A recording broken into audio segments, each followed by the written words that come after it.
Halo semuanya, saya Okta dan kami dari kelompok 6 akan membahas tentang teknologi pembangkit listrik tenaga nuklir atau yang biasa disebut dengan PLTN.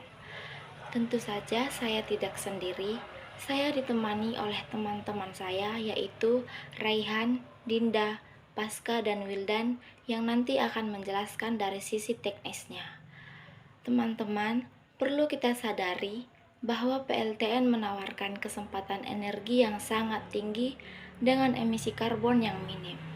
Inilah yang menjadikannya pilar utama untuk kemandirian energi jangka panjang kita.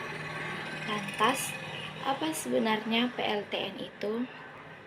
Secara definisi, PLTN adalah stasiun pembangkit listrik yang memanfaatkan reaktor nuklir sebagai sumber panas utama. Panas inilah yang nantinya akan menghasilkan uap untuk menggerakkan turbin. Sebenarnya, analoginya cukup sederhana. Prinsip kerjanya hampir serupa dengan PLTU yang sudah sering kita dengar.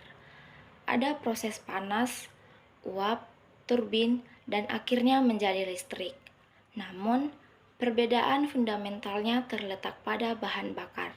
Jika PLTU membakar fosil yang melepaskan emisi, PLTN menggunakan energi dari reaksi pembelahan inti atau fisi. Sumber energi ini jauh lebih bersih dan memiliki potensi daya yang jauh lebih besar. Saya Raihan Habibi, saya akan menjelaskan komponen fisik dari sistem ini. Ada 4 bagian krusial yang bisa kalian lihat di layar. Pertama adalah reaktor sebagai jantung tempat terjadinya reaksi fisi. Kedua, steam generator yang memindahkan panas tersebut untuk menghasilkan uap bertekanan. Ketiga adalah turbin dan generator yang mengonversi energi uap menjadi energi mekanik lalu ke listrik. Dan terakhir, kondensor yang mendinginkan uap kembali menjadi air agar sistem bisa bekerja secara efisien dalam siklus tertutup. Selanjutnya, cara kerja reaksi fisi nuklir. Bagaimana energi itu muncul? Semuanya berawal saat sebuah neutron menabrak inti uranium-235 hingga membelah menjadi 2 fragmen. Proses pembelahan ini melepaskan energi panas yang sangat besar dan neutron tambahan yang memicu reaksi berantai yang terkendali. Panas yang dihasilkan kemudian dipindahkan ke media pendingin untuk menghasilkan uap yang menggerakkan turbin. Inilah rahasia di balik produksi listrik skala raksasa dari nuklir. Hai, saya Dinda. Saya akan menjelaskan mengenai jenis-jenis reaktor dan keunggulan PLTN. Di dunia internasional, ada beberapa jenis teknologi reaktor. Pertama ada PWR atau Pressurized Water Reactor, yang menggunakan air bertekanan tinggi untuk mencegah pendirian di dalam inti. Lalu ada PWR, di mana air dibiarkan mendidih langsung di dalam teras reaktor untuk menghasilkan uap. Dan yang paling inovatif saat ini adalah SMR atau Small Modular Reactor, yaitu reaktor berskala kecil yang bersifat modular sehingga pemasangannya lebih fleksibel dengan tingkat keselamatan pasien yang jauh lebih tinggi. Mengapa kita memilih nuklir? Pertama, densitas energinya tinggi, yang artinya sedikit saja bahan bakar yang digunakan sudah bisa menghasilkan energi yang sangat besar. Kedua, nuklir rendah emisi karena tidak menghasilkan CO2 saat memproduksi listrik.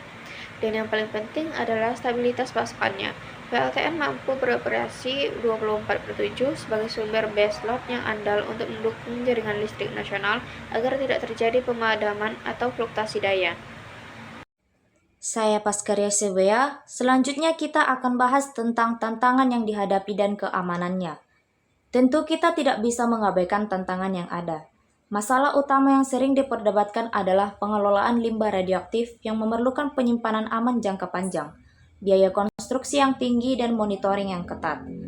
Namun penting untuk kita ketahui bahwa sistem keamanan PLTN modern menggunakan prinsip defense in depth.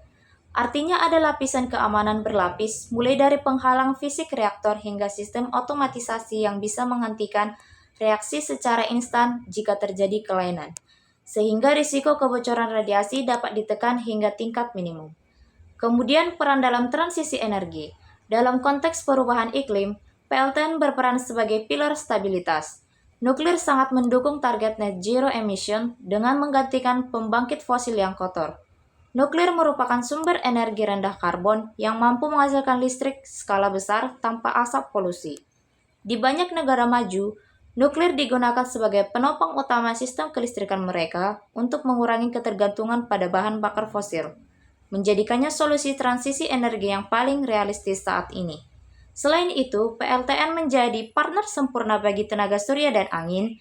Saat matahari tidak bersinar atau angin tidak bertiup, nuklir tetap memasok listrik secara konstan.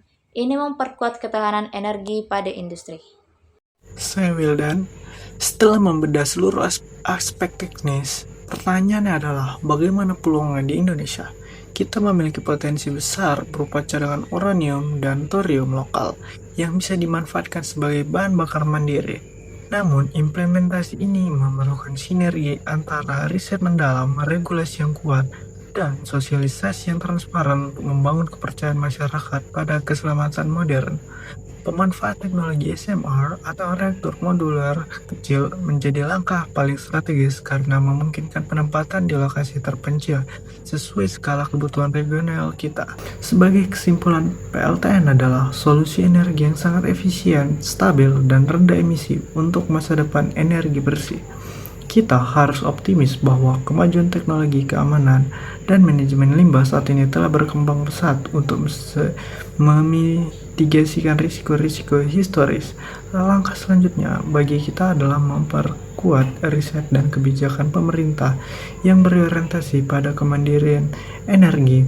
Mari kita dukung program edukasi publik agar nuklir dipandang sebagai peluang strategis nasional. Sekian presentasi dari kelompok kami. Saya Will dan beserta rekan-rekan pamit undur diri. Terima kasih.